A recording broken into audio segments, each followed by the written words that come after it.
sometimes I'll make it home, y'all. They're wasting, no one can make it go away.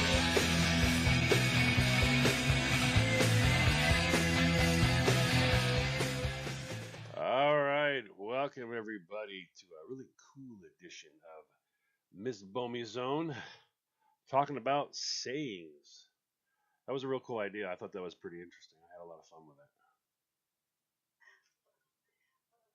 Yeah, that actually happened because one of my coworkers said something kind of, like one of those funny little sayings, and I thought, where'd that come from?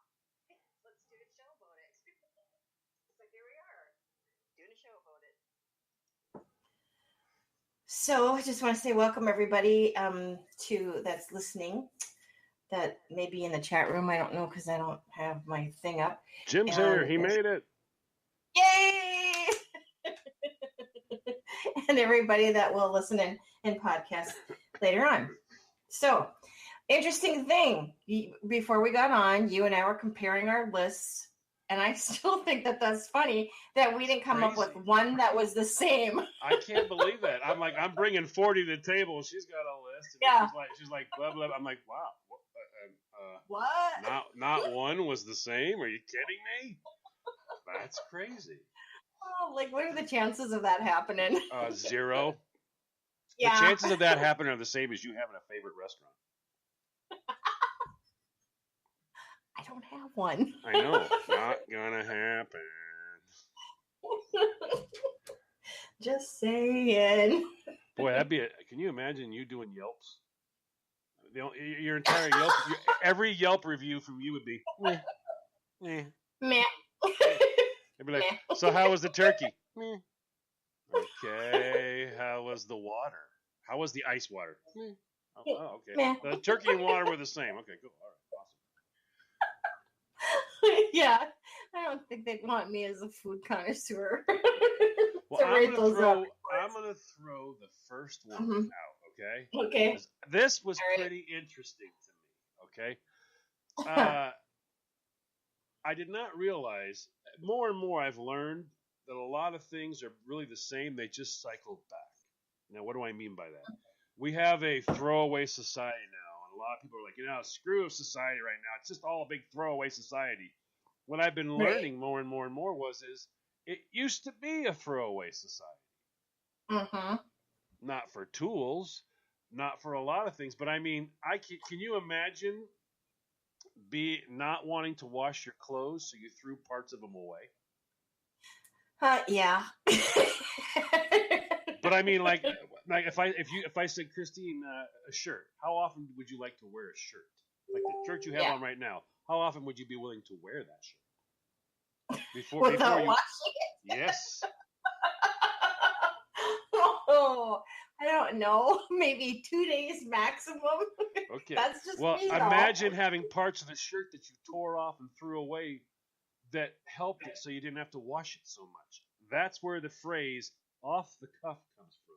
Because cuffs were not made of cloth back in the day. They weren't? They were made of paper. Your cuff on your neck, okay? Yeah. The collar for your neck was paper. All right? The cuffs on your sleeves were paper. Those were paper? And what ended up happening a lot of times was you leave people to their own methods, and before you know it, somebody just starts writing on the cuff of their shirt because it's paper, and they're writing on it, and they're taking notes. All right? Or when they're going to give a speech, they might write some reminders on the bottom side of the cuff. So when they're speaking, they'll be speaking off the cuff. So that's where off the cuff came from. Yeah. So I mean, people actually wrote on their cuffs. It was hilarious. I was like, wow, that's pretty interesting. That's what it was. But apparently, shirts, everyone was so freaking lazy, that there was an entire industry of just paper cuffs. They did paper collars and paper cuffs because everybody, that's what gets damaged. In other words, back in the day, you used to wear cufflinks. You had a fold-over cuff. I still wear those when I do my suits, but they're big, so tends to get dirty from touching tables, moving around. That's what tends to get dirty, and then the collar, the neck collar, tends to get dirty. So what they do? They went, well, the rest of the shirt seems to be pretty decent, so we'll just throw those away. We'll make those out of paper. That way, you've always got a fresh, clean cuff, and that's where that comes from. So weird. That is weird. It's I'm different. just saying, it's weird. Disposable society back then. Okay. That is weird. Well, the one that I always hear is let the cat out of the bag. So I thought, where in the heck did this come from? It's relevant to finding it goes back to the 18th century street fraud. A type of pig was often sold in bags. And the popular scheme at the time was to replace the pig with a cat in the bag.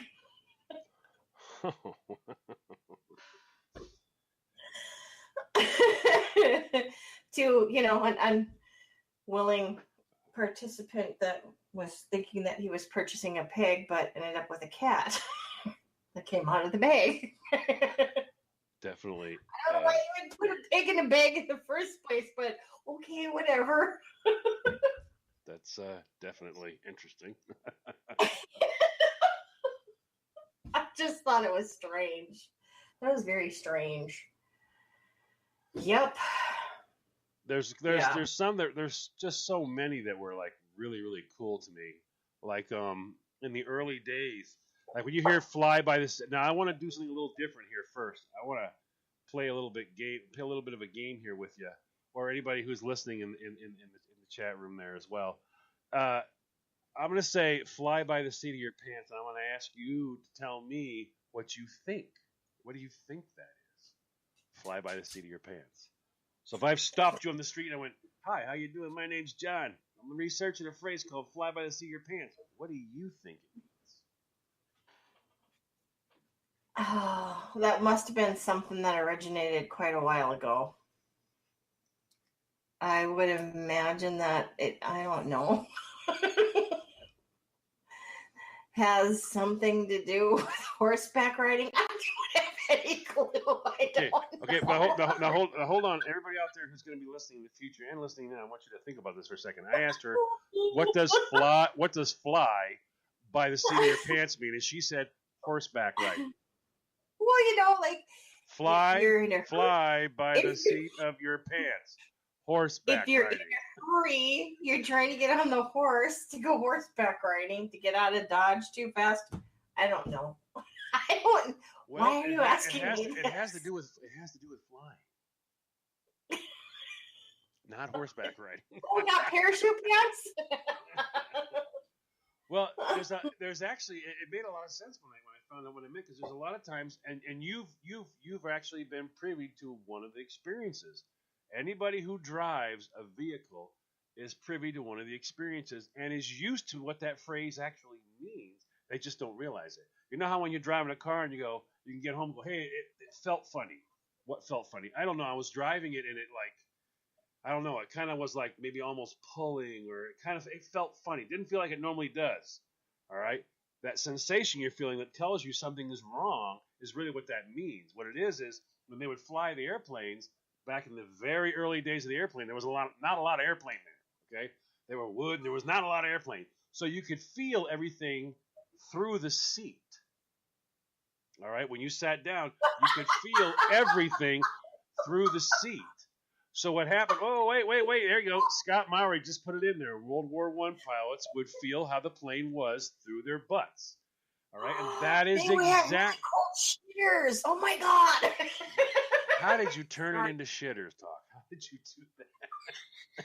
All right. There goes explicit. Oh, that one's gone. Okay. Sorry. But no, that's exactly what it was. Is that they could feel all of the planes, like if the plane had a vibration that wasn't something was wrong with the wing or a vibration or the engine was something, they could feel that difference through their backside. So they were flying the plane, okay, and they could feel something. It was by the seat of their pants.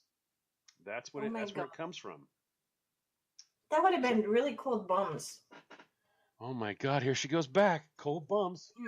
I didn't say they were flying in a 2x4 with an engine strapped to it, and there was no air. I mean, I didn't say that. Let's pretend it was summer, okay? And it was It's in enclosed. World War One. I mean, how Well, but in World War One, they still covered the planes in cloth. They didn't like sit outside through the 2x4s and go, "We're gonna go for it." You got to be able to pick up lift. Come on, work with me here. Come on. You got to have the air on the bottom going a different speed of the air over the top to create lift. You can't do that with 2x4s. Christine's just envisioning like a bunch of 2x4s strapped to an engine and a guy going down there going, "My ass is cold. My ass is really, really cold."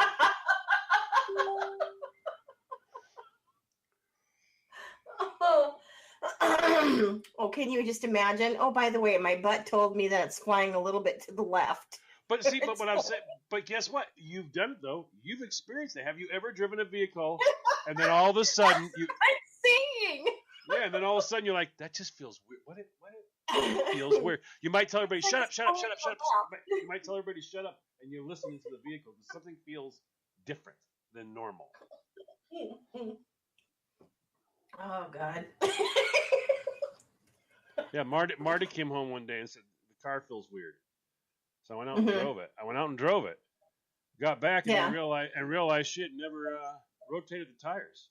So it was like the inside of the tire had like a concave edge, and I'm like, well, yeah, no freaking wonder. Jeez. You haven't rotated the tires. And she would go to get the oil done, and the guy would say, you have to take it over here and wait. Leave it there for the day, and they'll get it. She's like, I can't just leave it. So she just didn't rotate them. Oh, yeah, that's where that funny vibration was coming from. So what you got next? In your bum. Oh, my gosh.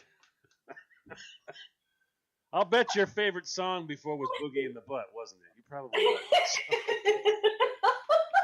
She was like Shitter Talk and a song called Boogie in the Butt. Oh my God. La. Just kidding. I wonder if you know this one. Mind your P's and Q's, where that originated from. Familiar with the phrase? Don't really know what the hell it means. I always thought it was odd. Thought it was a weird phrase. This goes back to the 17th century, where pubs served beer in pints and quarts. So if you were getting unruly, the bartender would warn them to say, mind their P's and Q's. Oh, wow. Isn't that wild how that is? Isn't that funny? Because the term now simply means to mind your manners. That's pretty good.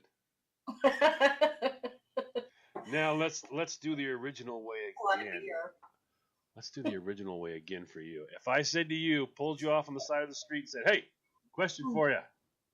Epically failing. Don't let them pull the wool over your eyes. What do you think that means? Somebody put something over my eyes and I can't see. It doesn't have anything to do with shitters, so.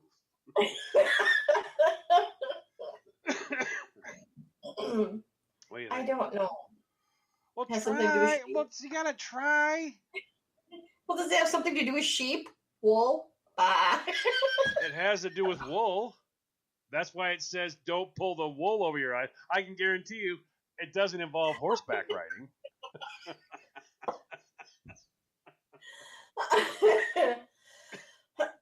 She's like, damn, I was going to use. I don't know. All I can think of is somebody putting a sack over your head you can't see, and then they're punching the crap out of you, which is really mean, by the way. But I don't know. Jeez, where do you get this stuff? What did they do to you when you were young? All right. Do you remember the days of old? You've seen the pictures of where you saw the people that were in positions of power. They wore those big wigs. They were called wigs. You know what I mean? And these wigs were made of wool. That's what they normally were made of. And the judges is where it comes from. Judges who wore these wigs. All right. If a judge was being swayed, all right, they were saying it was like someone was grabbing his wig and pulling it down over his eyes so he couldn't see the truth. So you mean to tell me that the wigs were made out of wool? Yes. So you were pulling the wool over his eyes. He was unable to see the truth. So what was on his head was wool. So obviously they're going to reference it like that. Pull the wool over his eyes. a wig. Instead of saying pull the wig down, Yeah. they say pull the wool over his eyes. So that's where Okay, it comes from. Is from the days of judges wearing those great Yeah. big old gigantic wigs. Yeah, I'm sure I'm going to know that because I just popped back to the 17th century. What the hell? Well, I mean, then but those judges would leave, and when they left, you know how they got back home, right? Horseback riding.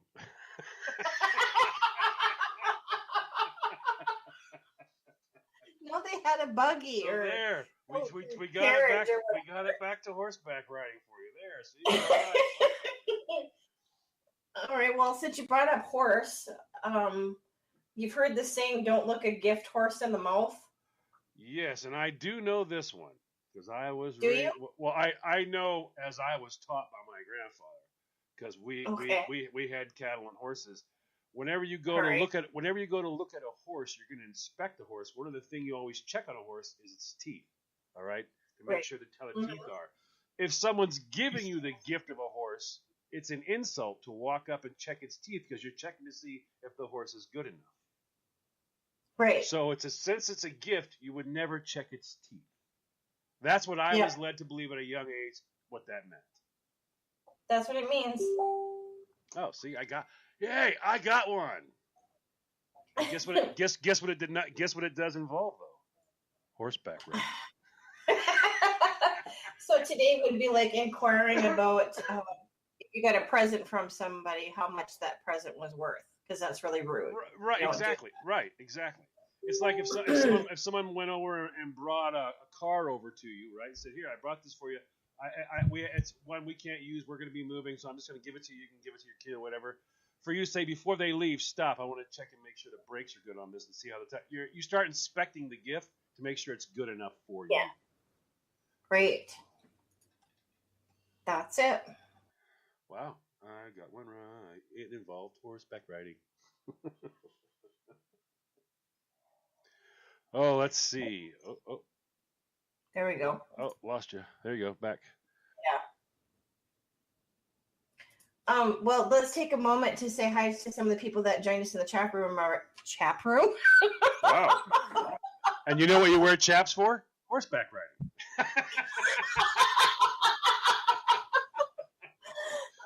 All right, it's the chaps room. In my Okay. future, I don't know.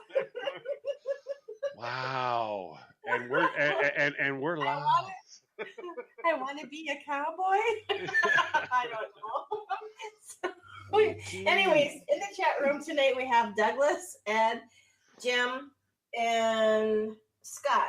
Thank you very much for joining us. If you guys have heard of a saying and you're questioning like where that came from, throw it out there. See if we can figure it out. In the chat room. Not to be confused with chaps. I want to be a cowboy.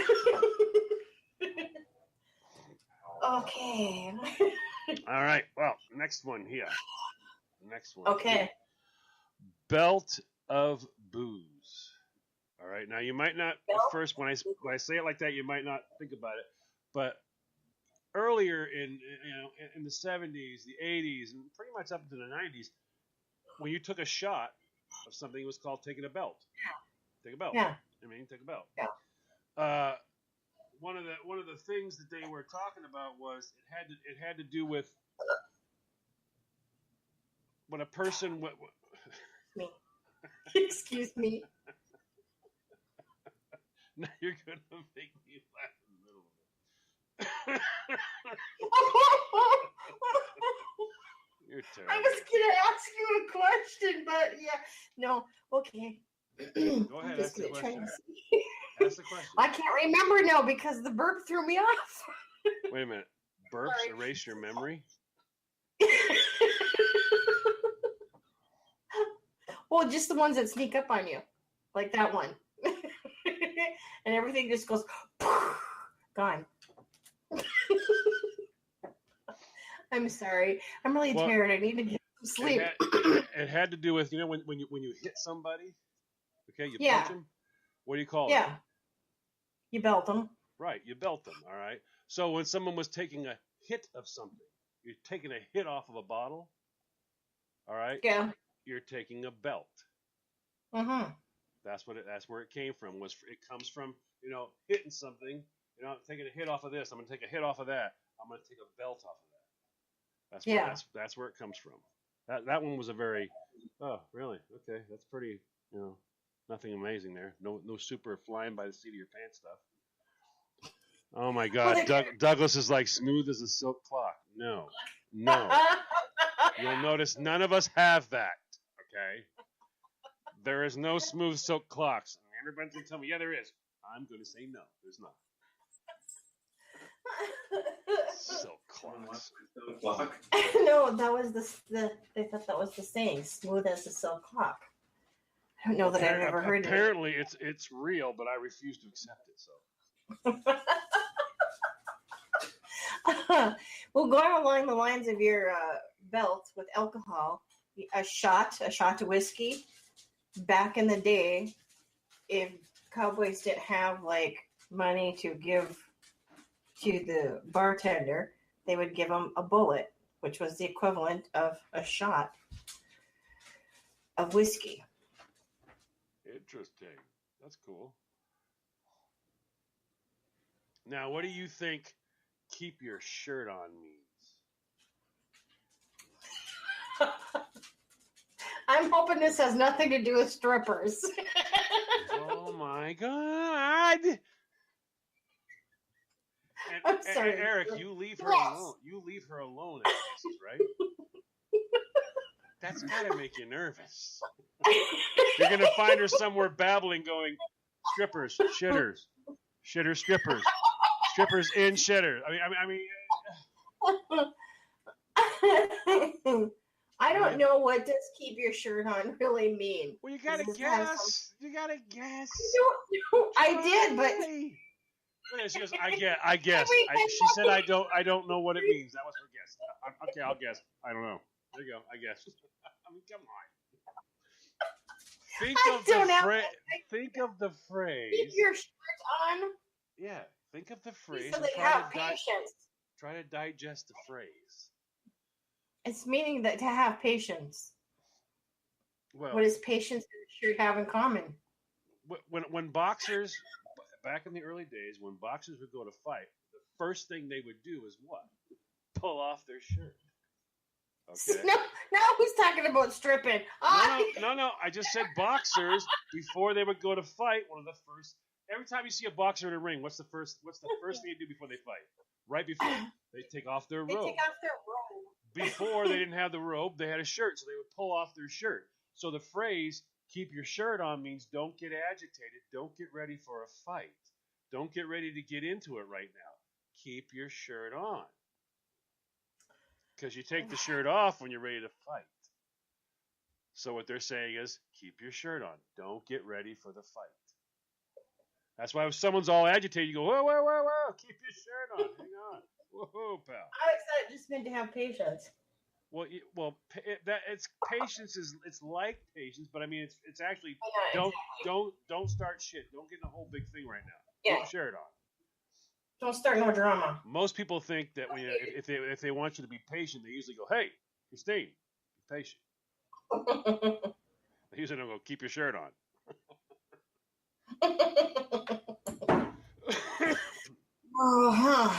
Of course, in 2018, it could probably be sexual harassment if you said, "Hey, keep your shirt on." I wasn't going to take it. He thought I was going to take it off. I'm a victim. I feel violated. I've been violated. I've been victimized. I've been offended. That's right. I need a safe space. Do you have one here? Is there a map how to get there?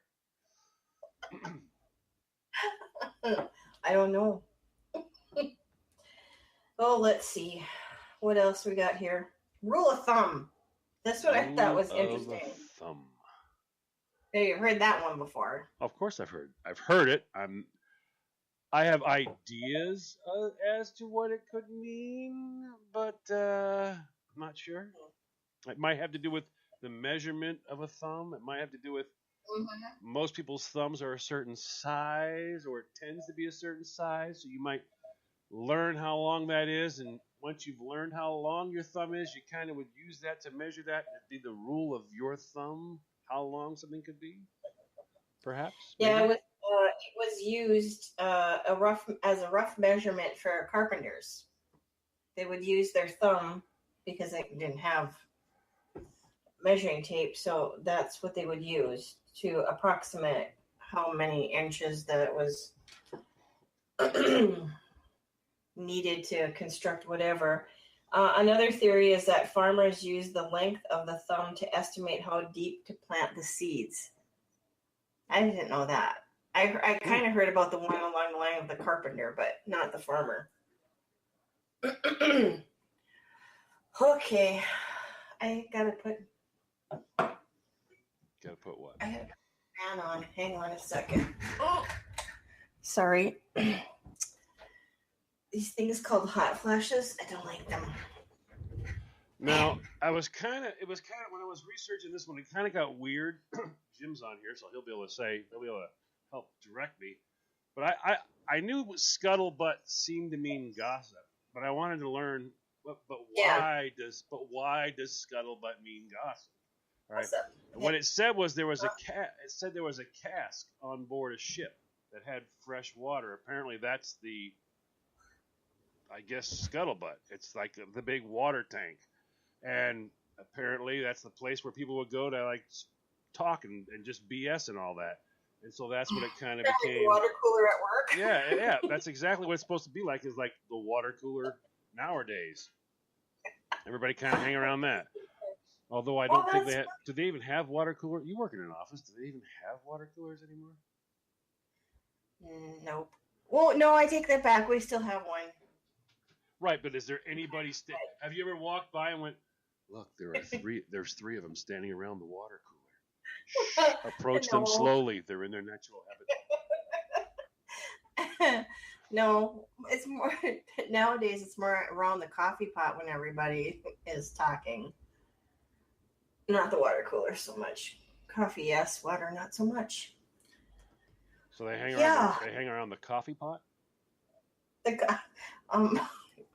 Yeah. What do you call it? The coffee station. Is that better? Well, I don't know. I mean, because I've been to places when I've walked in and went in the break room. You guys have a coffee pot? They go, yeah, right there. And you're looking at it going, you have a coffee pot. And they go, yeah, it's right there. And they go, yeah, I see what you're pointing to, but there's no pot. They go, you stick your cup in it. And you go, yeah, what I'm asking is, do you have a coffee pot? Like, it's already made. Do you have do you have a place where coffee is already made? It's like a magic. These guys didn't. I've been to places that don't even have it. They have this. What's that crazy thing? They making coffee impossible. You take this thing and you jam.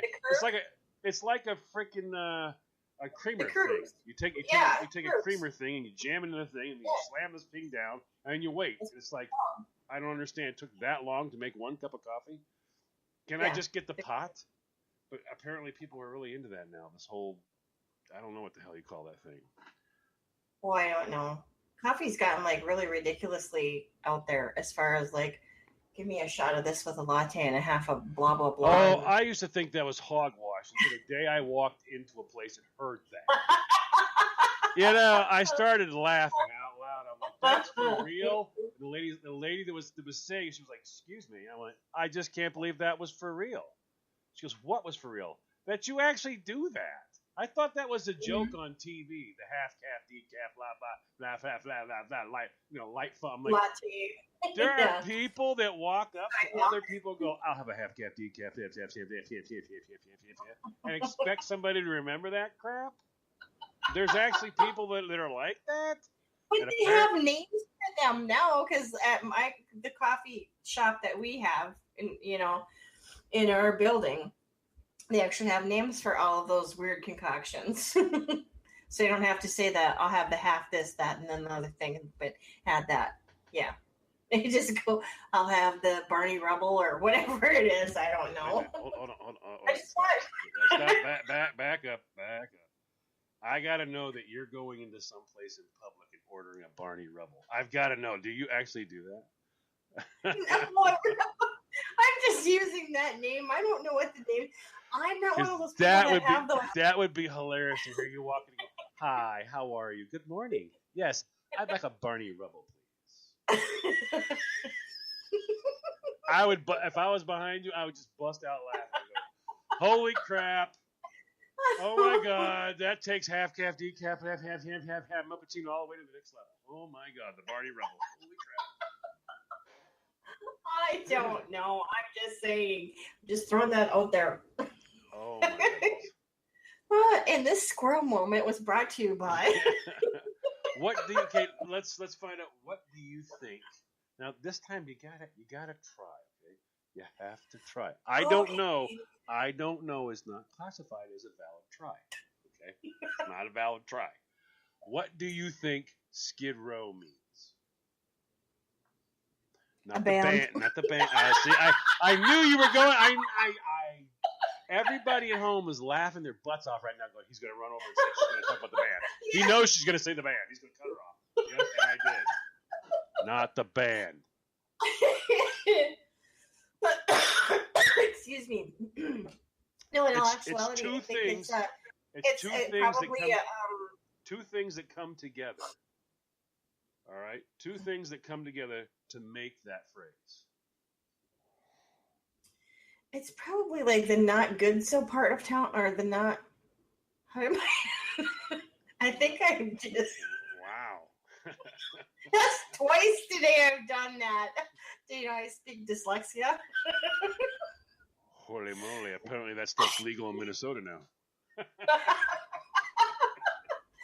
Oh yes, it is. No, like a bad part of town is what I was trying to say. Well, yeah. What Skid Row That is with the two phrases. Skid, all right, is people that are living on the skids. All right, it's they don't have anything. They're just barely down and out. getting And Mm-hmm. in architectural phrases or terms, long ago after the World War II, you had a lot of people that had to be housed. All right, because we had the big baby boom going on and all that stuff. So you ended up with row housing. Row housing is correct. You ended up with this row housing. What ended up happening was people started moving out further away, and these row houses started getting, dilapidated, and there were so many of them. What it ended up doing was they started turning them over into like urban housing areas to house the poor. You know what I mean? So you wound it up with people that lived on the skids down in the row houses. It was Skid Row. So, ta-da! And That was interesting. You actually said row houses. So see, you tried it. You figured that one out on your own. And it did not involve horseback riding. See? You're a bum. Their bums are cold. Horseback riding. Shedder. Those are her three answers so far tonight. And band. That's right. Oh yeah, that's right. I forgot. A band. Okay. Did you know what the term sleep tight means? Sleep tight. Oosh. Yeah. Sleep tight. Let me think here. Sleep tight. If I was going to guess, I would say tight being like a baby being swaddled, or a comfortable, how a baby would be swaddled tight. They're saying, I hope that you sleep like a baby would be when it's swaddled. Is that? Mm-hmm. Was that it? No. Did I get it? Nope. You're laughing at me, so obviously I did not quite get that. No, but it does have to do with sleep. Back in the day, they used to have ropes that supported the mattress. So these ropes needed to be pulled tight in order to provide. Oh, ticks. Yeah. The straw mattress. ticks. Yeah, those were straw ticks.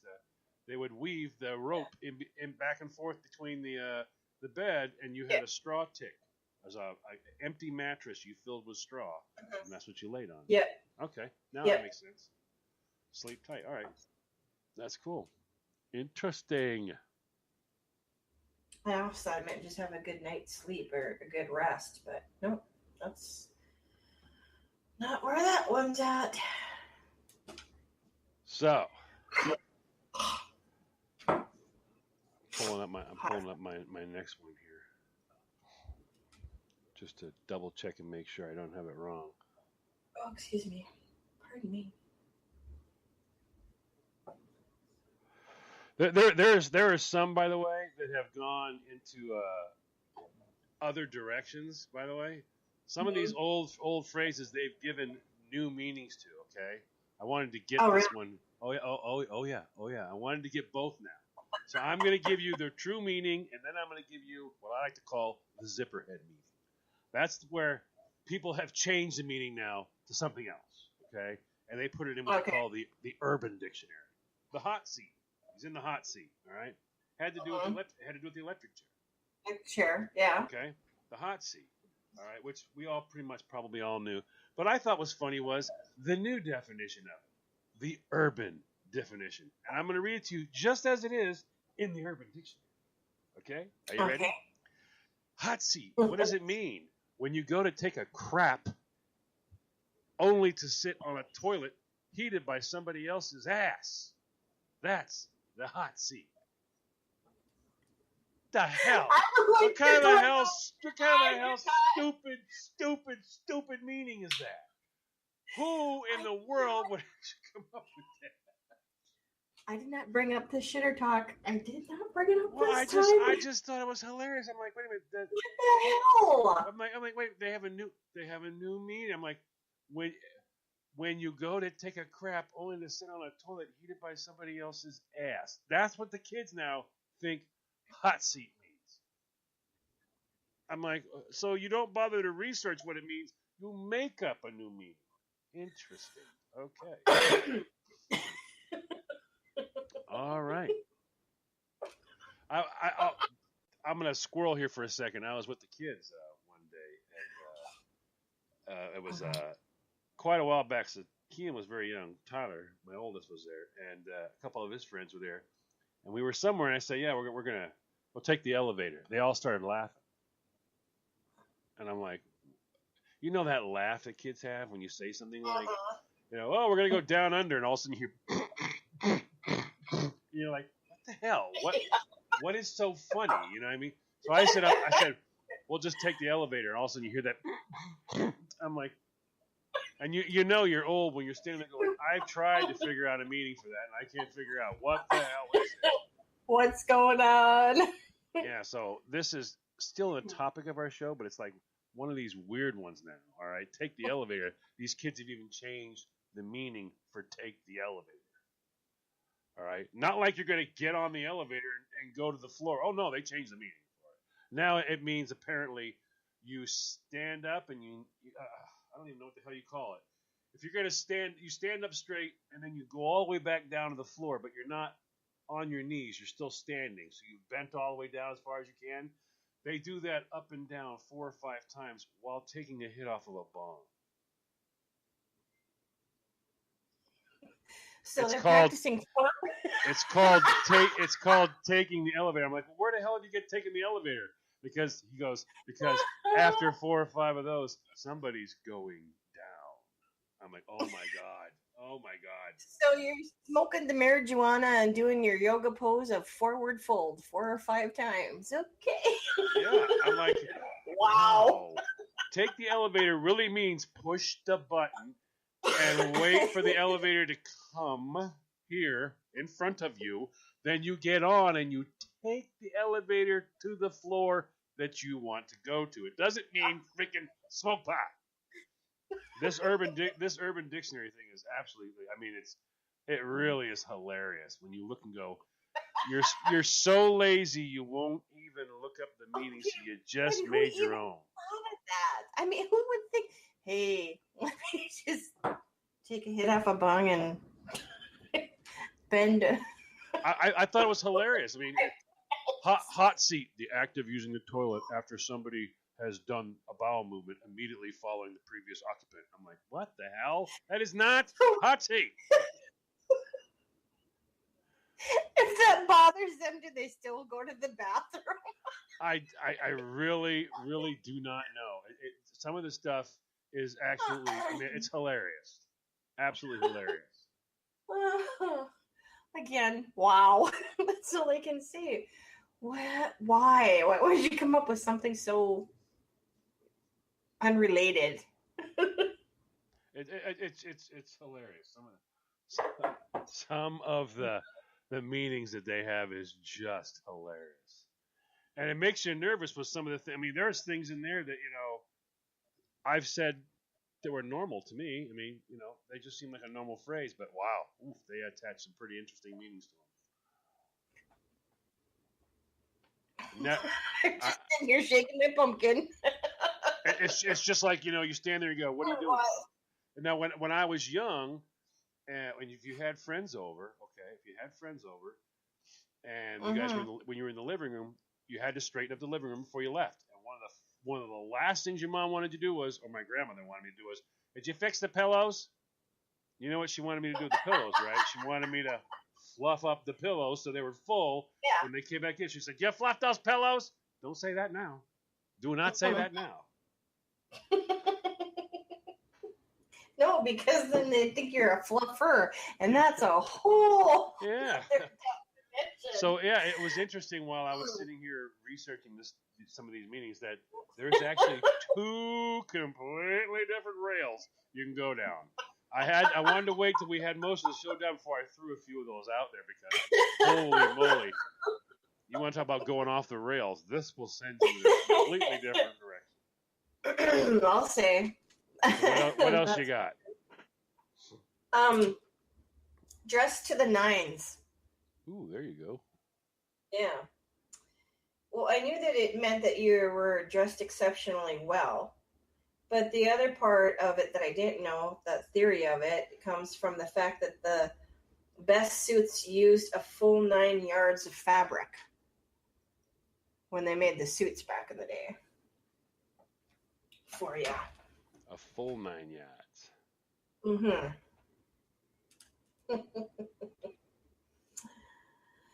Wow. I'm still back on that last one. Sorry.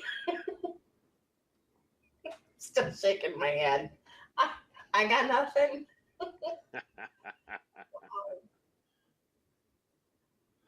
Yeah, it was quite interesting learning a lot of these different ones.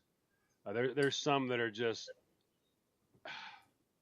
they're hilarious, and some these kids haven't figured out how to mess up. You know what I mean? They haven't figured out how to mess up nincompoop. They haven't messed that one up. But oh yeah, not like they haven't tried. Yep. But what's funny is like seeing something. I mean, it's like taking the word gay. Even. Oh yeah. Gay. All right. Before, believe it. Before, gay meant you were happy or you were acting. You were acting elated. That was one of the interesting things I saw. Acting elated. So the behavior. So they actually had. He was happy. He was gay. The gay can be your attitude, happy, but also they had gaiety. That was the behavior. He's acting gay. What do you mean? Look at the gaiety behavior he's having. And that was when a person was like, running around all whacked out, happy as all. You couldn't believe it. Well, there was a lot of gaiety at Christmas, when you were opening the Christmas presents, Boy, you see that. But it's interesting as you're watching some of these phrases, how some of these phrases now have actually been killed. They've actually been killed, stopped, given a new name, and now they're moving forward. I mean, like the hot seat is almost nobody even knows what "take the hot seat" means. Almost nobody even knows. They all think it's like going to the bathroom. So it's hilarious. I mean, it's like gaiety. That one, gay, is totally different. It's like Frenching. You ask the kids nowadays, Frenching. What does Frenching mean? And they're like, oh, it's kissing. I mean, it's jamming your tongue halfway down some chick's throat or whatever. And it's not. Do you know what Frenching is? You're a cook. You should know. It's a culinary term. I'm sorry. I'm still back on the whole kissing thing. Jamming your tongue halfway down some unsuspicious. Yeah. Okay, sorry, I lost my composure. I can't recall off the top of my head, but yes, I do remember hearing the term for that used When for it's cooking. when you're going to serve a piece of meat that's going to have a bone, like one of the tomahawk chops or a rack of lamb or a Yeah, wrist. You want to have the bone exposed. So what you do is you French yeah. it. All right, that means you Mm-hmm. clear off that bone, so there's nothing on that bone whatsoever at all, except for just the bone. That way, you don't Mm-hmm. get little burnt bits. You get that white all the way around it. That's called Frenching. But boy, that's hilarious. They've changed that too. Now I've heard of the phrase when I was young, French kissing, but never heard it as Frenching. Frenching. Well, yeah, that's what I was thinking of, French kissing, because that's what we heard. Okay. Yeah, we're using our last bit of time here, the last bit to do some of the not so some of the. I want to find out what you think about this one. This will be my last one for a few minutes, and I'll let you do some of yours here, okay? But you ready? What do you think dumpster diving is?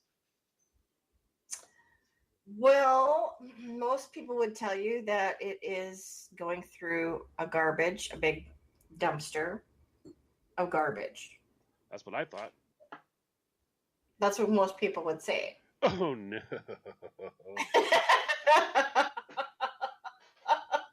Please tell me we're not going to talk about toilets again. Oh no. Let's just say when dumpster diving, you're at a dumpster, but your life can change in 9 months. What? Yeah. Apparently, it's making each other very happy at a dumpster. They're having sex in a dumpster? Apparently, that's what it is. Yeah. I was like, what? You guys are sick. You people are mental. What is wrong with you people? Why would you give that a name? Number one, why would you be there? Ew and ew and ew. Yeah, it's like you couldn't. What? Taco Bell was closed. What the hell? Come on. I mean, good God. Did you have a car at least? There's Burger King bathrooms that would be better than the dumpster, you idiots. Are you kidding me? But you gave it a name. That makes you really stupid.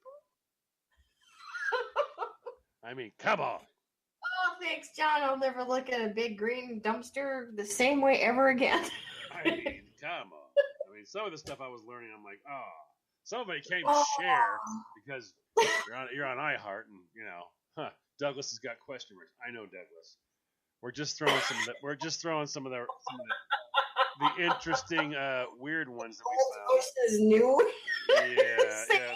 Some of the new ones we found. So didn't want to do it at the very beginning of the show. I want to do it towards the end, but Yeah, I wanted to give everybody their due here. So Christine's gonna go back to the normal ones. I wish I would have been 3 sheets to the wind before you told me that. Yes. That's my next one. Apparently, this is, what does it say here?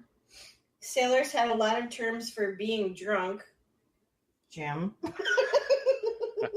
they all related to the ship. Being tipsy was a sheet in the wind's eye, and being hammered was a full 3 sheets to the wind. The sheets in question were actually the ropes that held down the sails. So if all 3 ropes were loose, the sails would billow about like a drunken sailor. Oh, interesting. Uh-huh. I thought that one was kind of interesting. That's pretty cool. What else you got? The other one here too, hocus pocus. And the magical phrase is probably a bastardization of the Roman Catholic term that has to do with the Eucharist, which is a phrase, and I cannot say this in, what is it, Latin? But that's where it originated from. Non compos mentis. Well, I mean, I could try, but I'll probably slaughter it and probably yelled at by somebody. That's not how you say it. I don't. It's HOC, Hawk, Hoc. Est, EST, Okay. Hoc est. Corpus, CORPUS, Okay. Horcus. Corpus. Medium, MEUM. Okay. There you go. So I don't even know how they got hocus pocus out of that. But Some are okay, very weird. strange. Some are very strange. It's like That one when I you thought was a strange one. when you get to like the early 1400s and the mid 1600s, some of this stuff really gets to be odd because they'll be telling you spellings changed in 1680. You're like, okay, hold on. Yeah. And they had phrases for back in those days. You had phrases that were a mix of other cultures. Okay, so you had Spain involved. You had England involved. You had different parts of the world involved. So you had all these different cultures involved in certain things. Like say it was transporting spices. You'd have all these different cultures, India, all involved in that same little thing. So sometimes these words actually come out of not being able to pronounce things, which I thought was odd. So as you start to go down some of these wormholes, you'll learn that some of these things are nothing more than mispronunciations. All right. Oh, I'm sure. Oh yeah, because I mean, I was sitting there. There was an avocado one I was looking at. I was like, okay, well, what the hell? Why was there a phrase for an avocado? All right. It had something to do with like learning the meaning of avocado, or people are lazy. They don't try like learning the meaning of avocado. And I'm like, what the hell? How is that even a phrase? I never even heard that. But apparently it was from long, long ago because apparently avocado in Spanish or whatever or Aztec or whatever it was, it means testicle. But they I guess they couldn't pronounce it. It was like huajo or whatever.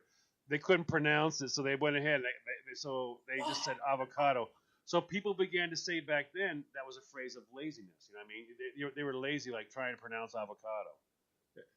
Was something stupid back then. There's a lot of phrases from way back that have fallen off because they don't make any sense anymore to us.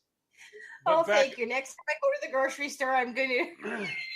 Well, no, my point is some of these phrases that have made it to us are nothing more than mispronunciations.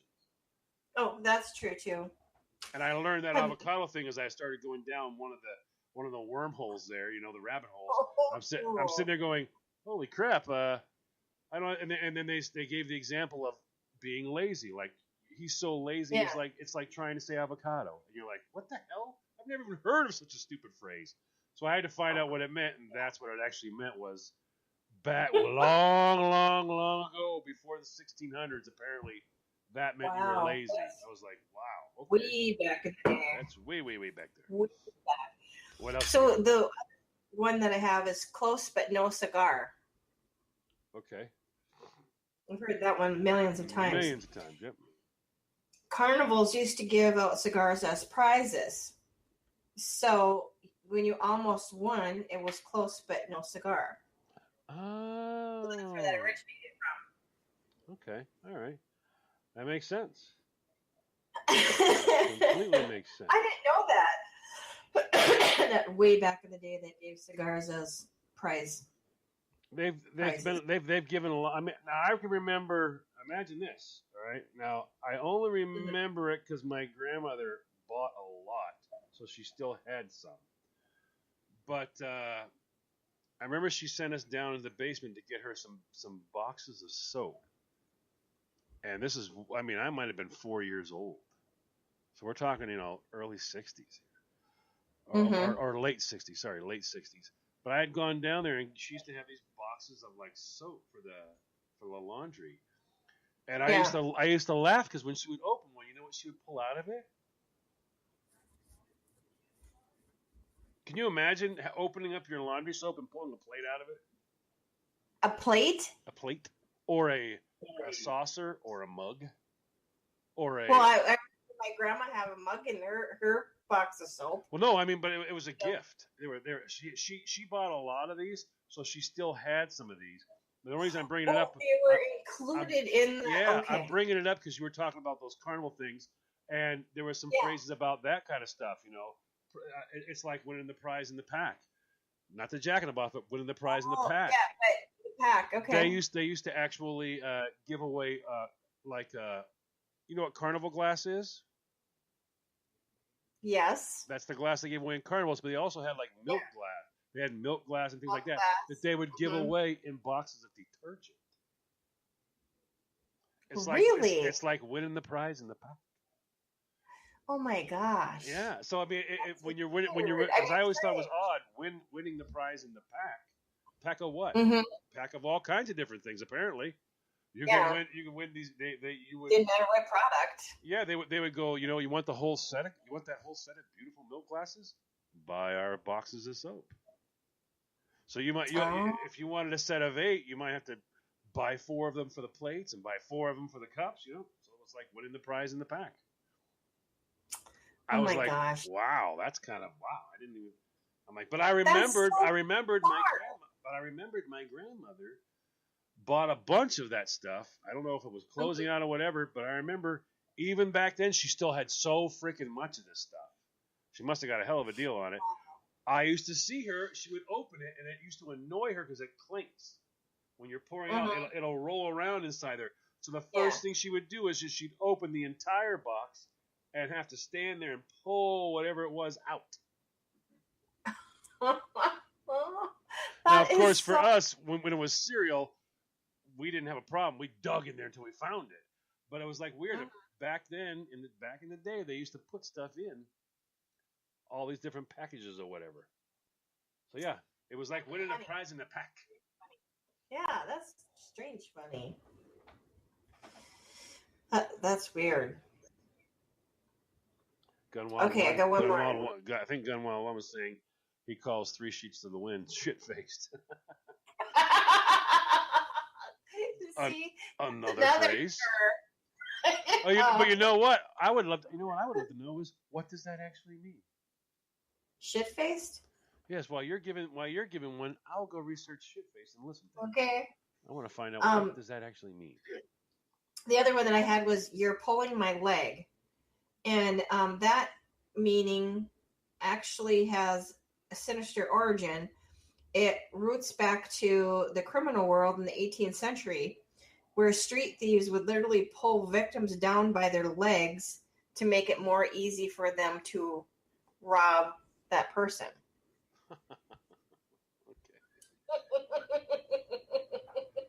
That one I thought was strange. What are you doing today? Well, I'm going to go tackle some people by the legs and rob them. Okay. Oh, okay.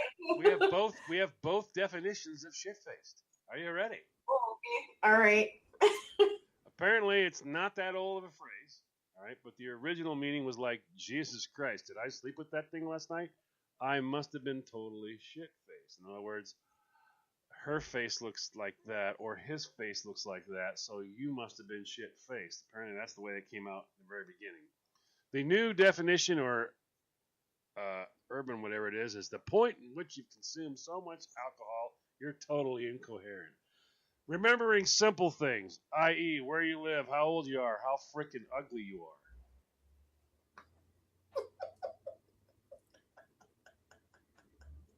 How ugly you are? You're supposed to remember that? Apparently, okay. So, Okay. the definition of shit-faced. Apparently, and the hilarious part is apparently the first time it appeared in print was 2004. I'm like, what do you mean by appeared in print? So someone's actually like using it in phrase. Apparently, it wasn't used a lot in print, but apparently it was put in print in 2004. So it's been like 14 years.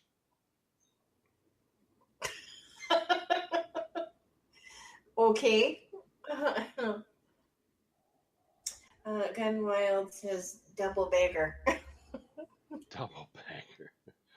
Well, I kind of got a real good knowledge of what that means, you know.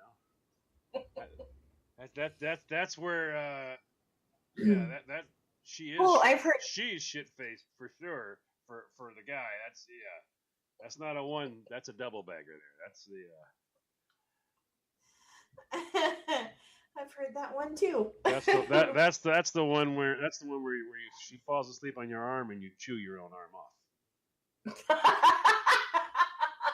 you don't want to disturb her because she might say something. Like, good morning. And it's not. Not.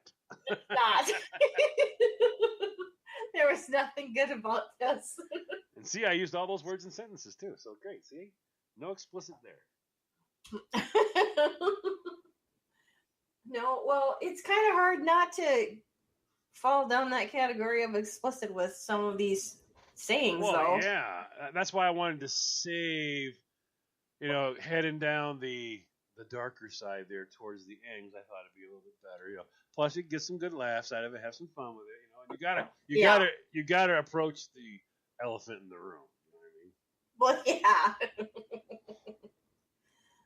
That's another saying. I know. I know, Because what would be the craziest thing if you walked into a room and everybody ignored it? What's the craziest thing you could have in a room that everyone would ignore? The largest land animal in the world, an elephant. Yeah. Mm-hmm. You can't ignore Absolutely. that. So as we're winding down, what else you got? A square meal. Nobody actually knows where this came from. God, I think I actually know where it came from. I think I actually know where it came from. They thought was the Royal Navy did serve meals on With a square tray. plates at one point. Another idea was the use of a square, meaning honest and straightforward, goes back to at least the 16th century. So when you say square meal, refers to a healthy, hearty dinner. So, I heard it was that they did not take any time to deal with prisoners, so they're not going to round off the plates or any of that. They literally used the actual timber that's been squared, and they sliced off their trays off of that. They didn't bother to make them fancy or anything. They just served it to you on like that. There you are. Yeah. It was a square meal. That's what I heard long ago. So that's why I always thought it meant. Well, I still remember, back in the day when we went to school, we had square trays. And by the way, those are amazing. Those carp. Why can't I say it now? I'm so excited. Compartment trays are amazing. They keep everything. Yeah. They keep everything in its spot. Size. Yeah, that one. Yeah, that incredible thing that the tray does, keeping the corn where the corn goes. Keep the corn was. Put your apple where your apple, your milk where your milk. That was one of the things I loved in the military. Was and the pizza. They gave us a tray that was compartmentalized. And it actually, if you had bread, you could enjoy your bread. It wasn't sitting in the water from the corn. Yeah. Which was important. Now, you meet people now that just dump it all on one plate and go, I'll just mix it together. You're like, I just pass out right there. And don't tell me you're going to be one of those people that doesn't like their food I'm touching. going to be? What do you mean? I'm going to be? The most terrifying, the most terrifying thing for me when I go to somebody's house for a holiday or whatever is they may actually make the plate for me, and then I'm just gonna stare at it because the terrifying thing. Because listen. There are people. We're going off down a rabbit hole, but we've already done our 1 hour. But I gotta say this now because I have no choice. There are people in this world that will put a plate of food together and then get this. I'm not kidding. They put salad on the plate. Then they put dressing on the salad beside the potatoes, right by the meat and the vegetable. And then they'll go, oh, do you want cranberry sauce? And they go, well, I'll just put some on for you. Like, oh, the potatoes are purple. What the hell am I supposed to do with oh God, oh no, stop. It's just running together. It's like some kind of, what the hell is this? And then I just put it down and stare at it and go, you know what? I've kind of lost my appetite. How many times can I excuse myself before everybody figures out that I'm not going to eat this plate of food? Are you one of those people also that not only has to have their food not touching, but do you eat one thing at a time? So you eat all your corn first, or all your potatoes, and all your meat? I'm going to go with yes. Hello. You are the second Well, person. no. Think about it. If I that don't I want it to, know that but does if I that. don't want it to touch on the plate, why do I want it to touch in my mouth? I'm not going to go. I can't have the meat touch the corn, so I'll take a big chunk of meat and then scoop the corn on top of it. It just touched. Why? No, I'm obligated. We're going all the way with this. The only No, but time you it's going to touch is when it's in my stomach, and that's it. Or when it's heading out the other direction. Other than that, You no, it need does not need to touch. I eat Thanksgiving dinner out What of a the bowl. hell, John? I eat Thanksgiving dinner out of a bowl. I have turkey with bowl? I have turkey in the bowl with a little bit of gravy. Enjoy that first. Then Why I'll don't go you back eat and get your some. I'll go back and Christmas? get stuffing. I'll enjoy that. Then I'll get potatoes. I'll put some gravy on that. I'll enjoy those. Then I'll go back and get other things. But I don't want to. Like I see people do this all the time. They fill the plate up full and they take a big chunk of bread and they jam it right in the potatoes and there's potato and corn juice all over the bread. It's like how the hell are you gonna eat that? How are you gonna eat that? It's wet. It's wet. Why don't you just stick it under the sink? It's wet. Why would you eat that? So, when you put your food on the plate that's not touching, do you eat it clockwise or counterclockwise? That doesn't matter to me because I can always turn the plate, so it doesn't matter. But I will turn the plate to what I'm going to go for. I don't have issues with 12 o'clock and 1 o'clock. No, I don't have that. It's just that I eat one thing at a time, so it's actually better for me to eat it out of a bowl. Because but see, if I want salad, I'm going to have a salad.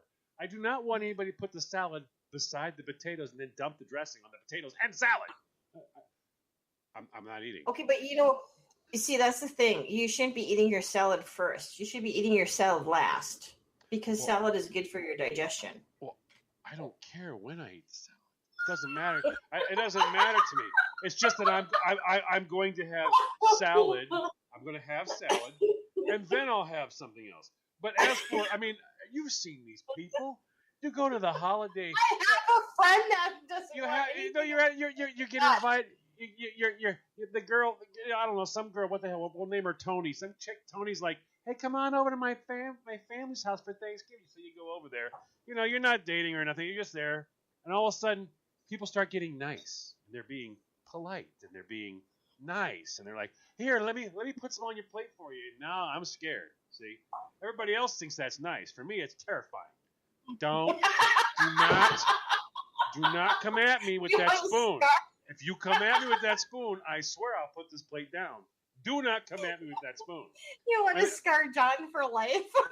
Well, no, they always get it out of there. They're like, here, have some potatoes. They throw potato. You want a little gravy on that? Now I got potatoes, and the gravy spilled all over the plate.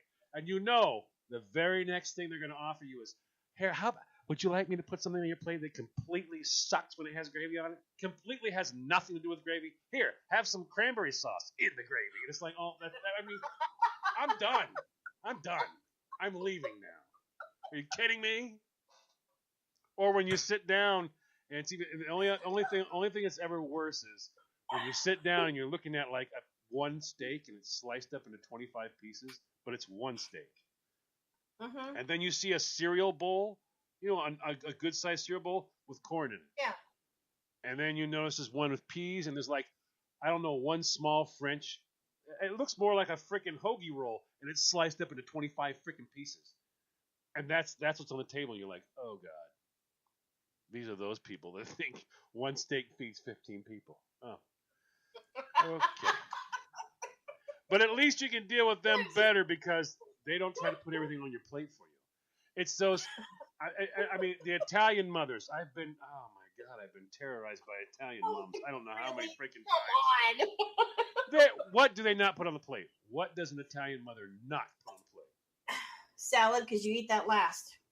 What does she do with the bread? What's the first thing that lovely lady does to the bread? What's she do? She jams it right in the sauce. That's the first thing she does is go, would you like some bread? It's garlic. Right in it goes. You're like, oh my freaking God. Now it's just soaking So you lift up this piece of bread. It looks like someone bled all over it. You're going, awesome. This is great. I'm loving this. I wanted garlic bread, not saucy, squishy bread. Okay. Sauce is good on the bread. No, the bread is garlic bread. It's got butter and garlic on it. That's what it has on it. See, if I'm having garlic bread and someone says, "Would you like a bowl of cereal?" I don't jam the garlic bread in the cereal.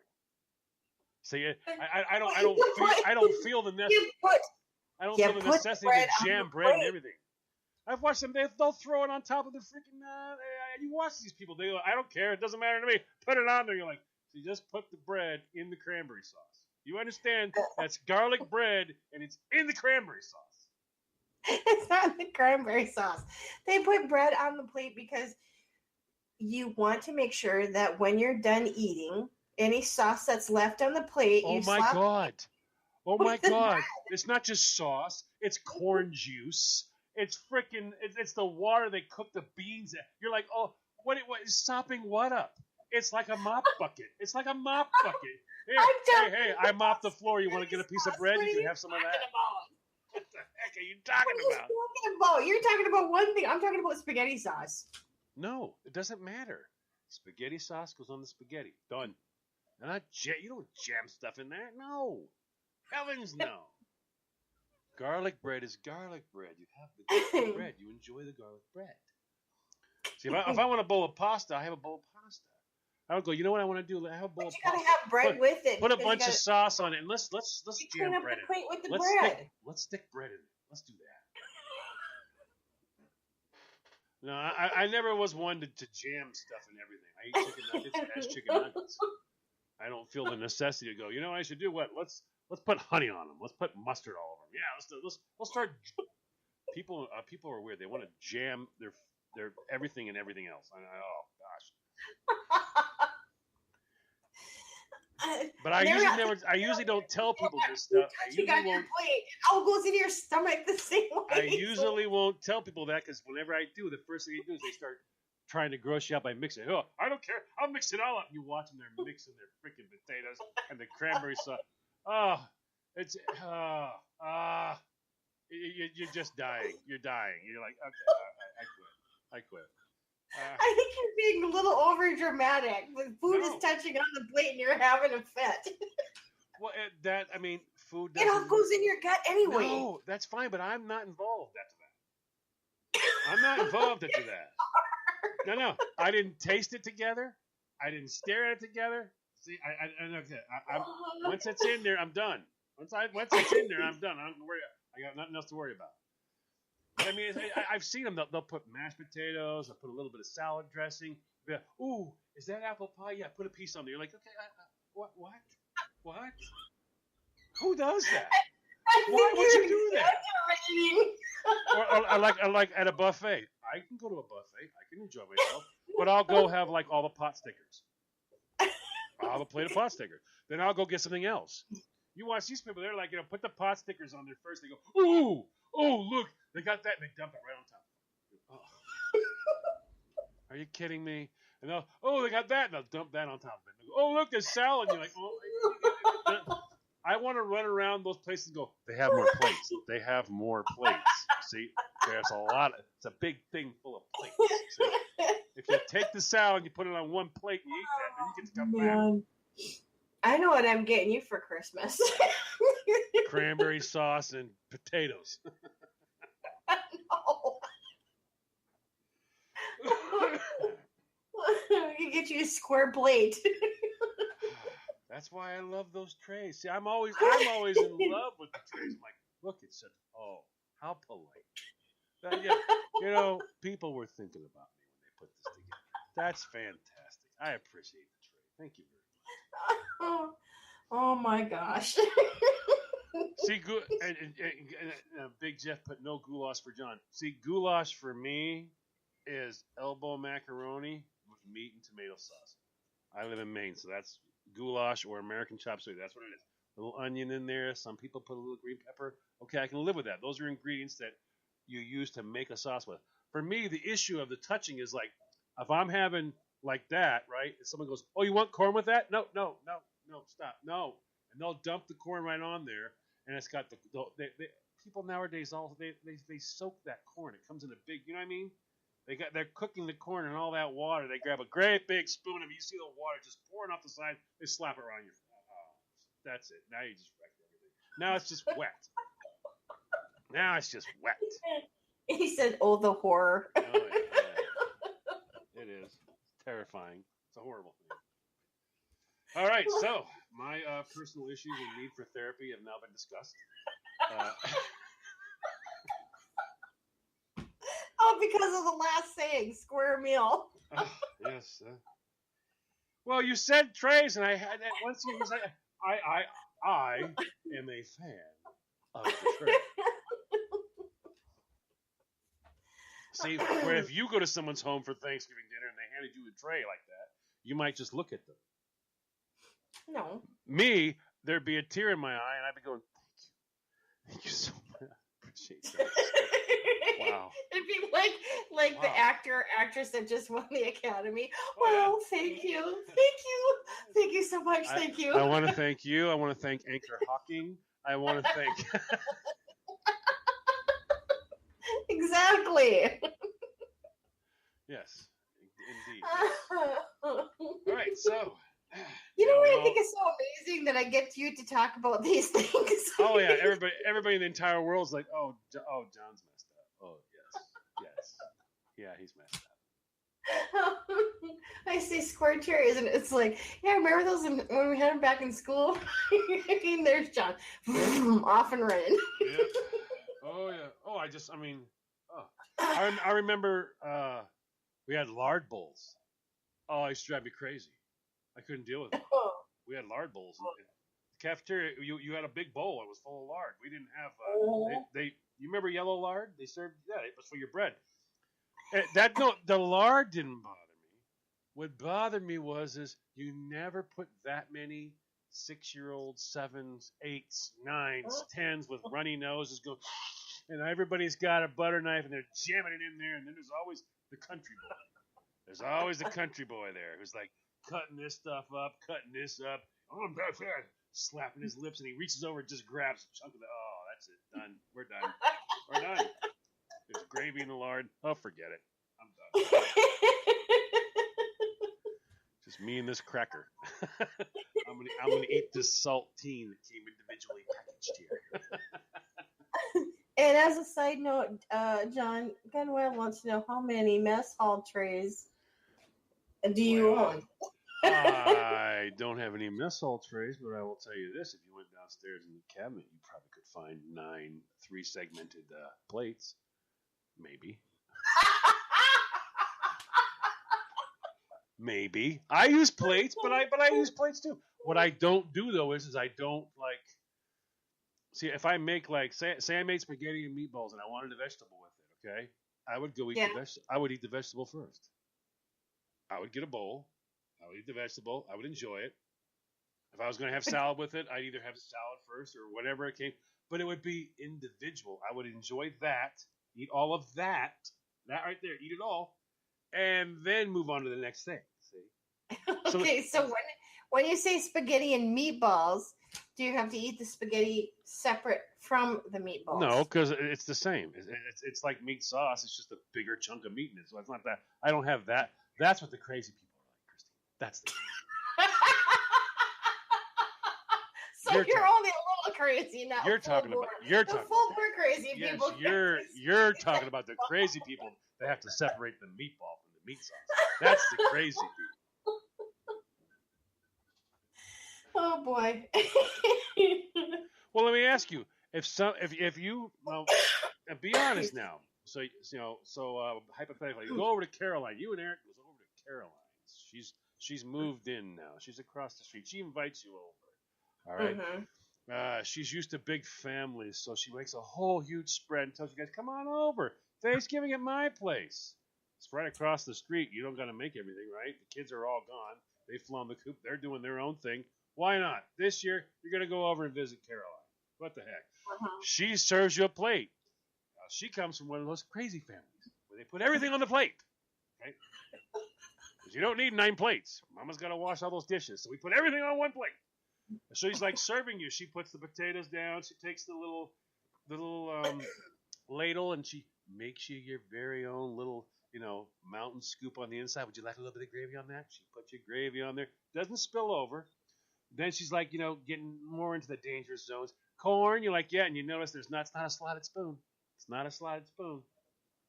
Okay, there's a problem there because now we got water.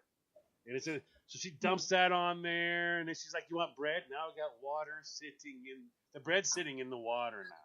Okay? But now you notice she's moving her hand kind of at an angle, and now the gravy spilled over the volcano and the taters, and now it's mixed with the water from the corn, and now it's saturating into the bread as well. So now we have watery corn water and gravy all over the bread, which has now become like an old dish towel.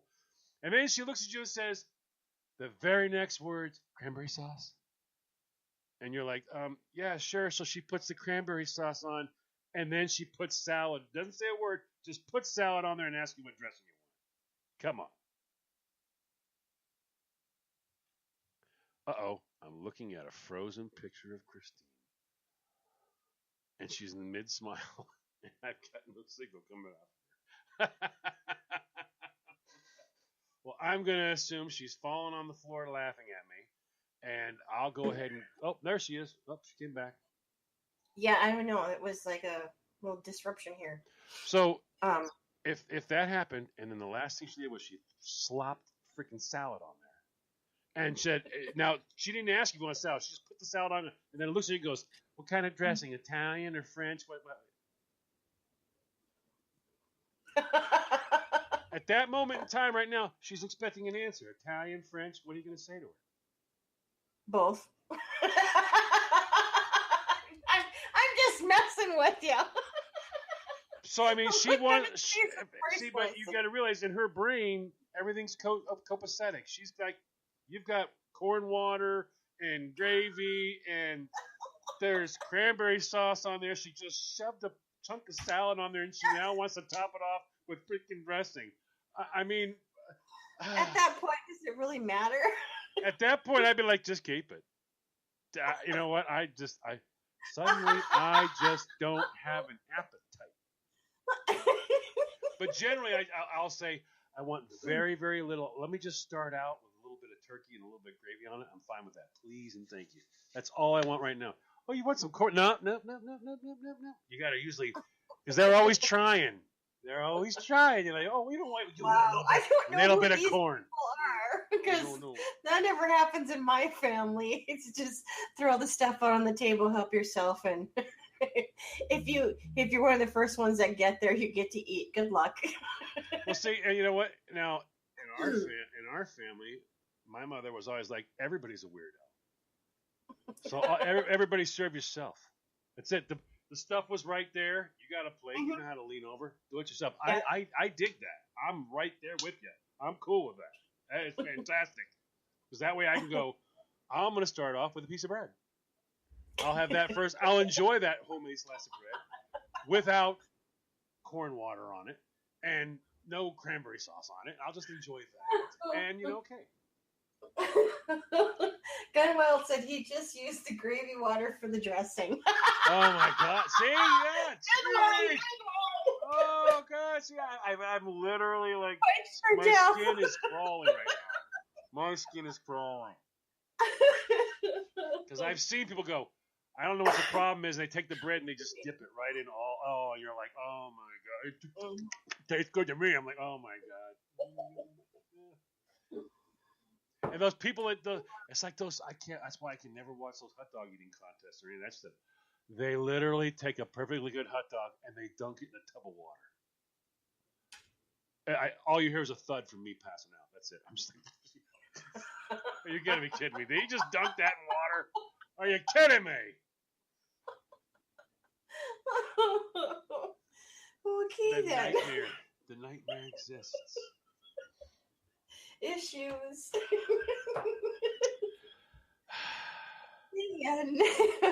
I didn't say I wasn't complex. No, I don't think we've ever said that on any one of the shows. I remember the first time Marty was like, wait a minute, what?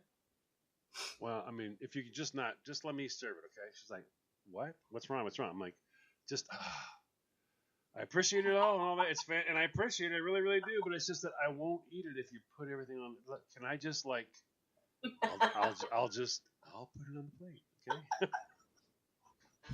So you don't want me to make a plate? See, in my world, that's the terrible one. Right there.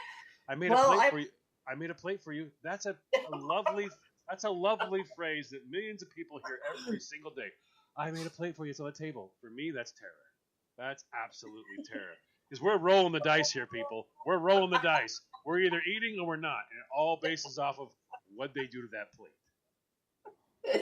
Well, you can rest assured that if you ever come to my house, I will not be serving you. It's help yourself. You know, and you know what the best part is you walk up to me and hand me a spoon and go, here. I'd be like, you know what? I love you. You're awesome. Thank you. Thank you very much. Maybe by the time that you come to visit me, I'll find one of those square trays that we used to have. A bowl works for me. There's been more people see me eat stuff out of bowls. Why do you eat it out of a bowl? What? Why not? What's the point? I mean, the bowl's contained. It's like its own little. It's a containment vessel. You get a plate. It's all crazy in there. You get a plate. Everything's crazy. It can go anywhere. You slide off the side. It's all that real estate. I don't need it. Oh my gosh, that's just too funny. Everything can be eaten out of a bowl. It works perfect. What do you do when you go? Yeah. What do you do when I go to a restaurant? Guess what? I can't go to restaurants. I cannot go to restaurants. I all I can ever get is a burger and fries. I can't. Yeah. If I go to a restaurant, believe it or not, I'll go to a buffet. As dumb as it sounds, because no one's going to serve me. I'm going to get a plate. And I'll put whatever I want on the plate, and that'll be the only thing on the damn plate. And you're making fun of me because I don't have a favorite restaurant? Well, I mean, for me, your favorite restaurant. I mean, come on. What's your favorite place to go eat? There's got to be some place you'd like to go eat. See? There you are. See, people, that's crazy. That's crazy. No, it's not crazy. I don't really have Not one. Mixing everything on a plate and having it slop all over the place and jamming bread in it. That's normal. That's normal. But not knowing where I can go to eat because I don't have anywhere that I think is my favorite. That's odd. See, I think. Well, that depends upon what you eat, what it is. Is it for breakfast? Is it for lunch? Is it for dinner? Is it Mexican? Well, you clarify that as the answer. You go, what's your favorite restaurant? You go, well, for breakfast, my favorite restaurant is Pub. For lunch, I like to go here. But if I'm in the mood for Mexican, my favorite Mexican is this. See, that's how that would be answered. You're just like, I don't have one, John. It's like, what's your favorite hat? Don't have one, John. Hat? Favorite spoon? Don't have a spoon, John. Don't like spoons.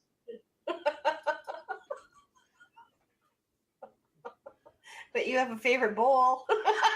Well, no, I like all bowls because they're high-sided containment vessels, and I dig that about them. Oh, because that's not normal. Well, it's normal to me. What I do on Saturday, I'll also do on Friday. It's a week-long venture for me. It's all the same. It's cool. The bowl is the perfect thing, though, because can you eat cereal? Yes. Can you eat soup? Yes. Can you eat? Hey, it works for everything. What do you do when you go to a restaurant? As I say, most restaurants I can't go to. I really can't. Yeah. See, I'm the guy that likes the whole. We do everything a la carte. Oh, that's awesome! Because they serve you the steak on the plate and they bring up the sides in little bowls. You guys. You have a fixation for bowls. Well, they bring it out. I mean, it's like Cracker Barrel. They'll bring you the steak or the country fried steak with the gravy on it. Now, mashed potatoes is okay as long as we don't do anything else. We can't do anything else. What I liked about them is they would put the side also on the plate, but they put it in that little bowl. You know what I mean? They put the little bowl on the plate with it, and you're like, oh my God, they get it. They totally get it. I love that. Oh, jeez. But you can't do Cracker Barrel in Maine though, because there's just no way to do Southern food in Maine. It's not possible. They opened up the restaurant, and it's like, no, I'm not even going in because it's bull. It cannot be done. You can't go. How you all doing? Welcome to the country store. Oh, shut up. Give me a lobster roll. Shut up. Stop pretending to be country. We got sassafras sticks right over here. Would you like one of them fancy sassafras stickies? No, shut the hell up. I'm in Maine. Don't try to be country. Shut up. Hi, y'all. Welcome. Come on in. Is there 4 of you, eh? Yeah, and that's what it's like. They're like, how you all doing? It's like, I don't know. I was fine until you all started talking. So how about you all stop talking and stop trying to be you all, okay? Oh yeah, you can't you can't do Cracker Barrel in Maine. It's not possible. You get in there, and you're like, there's just something about Southern cornbread in Maine. I'm going with no. I'm going with no. You never want to hear any cook in Maine go, would you like a grit? I'm leaving. I don't want a grit. No, I do not want a grit. No, I'm leaving. Not even in a bowl. Not even in a bowl. I'm leaving. Nope. We are not going to do a grit in Maine. Nope. Not happening. Oh, jeez. Okay, then. Excuse me. I'll get my grit at the Waffle House where everything's dirty and the guy hasn't washed his apron in 4 months. That's where I'm getting my grit at. Oh my God. Okay. No. Let's just not go there. La la la la la. All right then. I think it's time to wrap her up. Well, this was fun.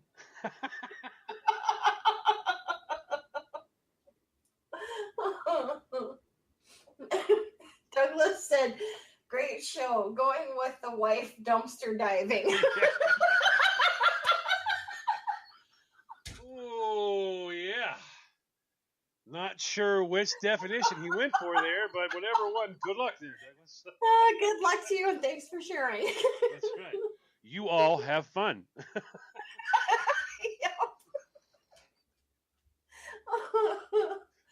Okay. Oh, Anyways, I just want to take a moment to say thanks to everybody that joined us in the chat room. Looks like Douglas was here, Gun Wild One, Ed, Jim. Thanks for joining us in the chat room. Thanks to everybody that listened tonight on Spreaker.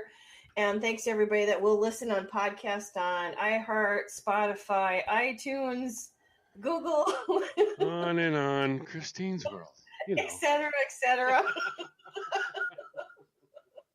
Thank you very much. The guy underneath the rock. Bumba!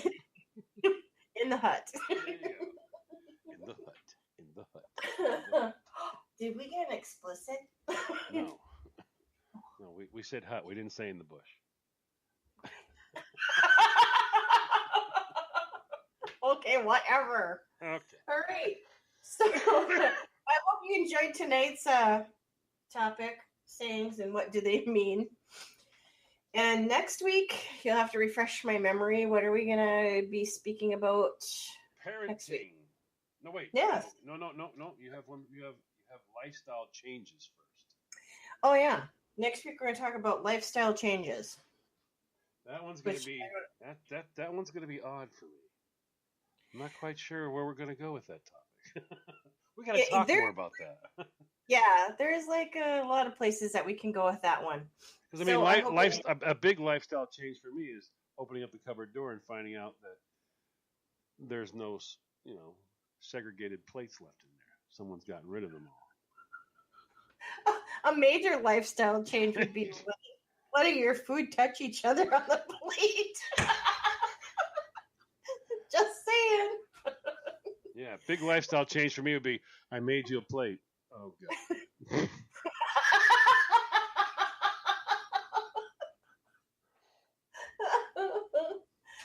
right then. So that's it for this week. I hope you Rented lips. rewind. I hope you enjoyed the show. Hope you will join us next week.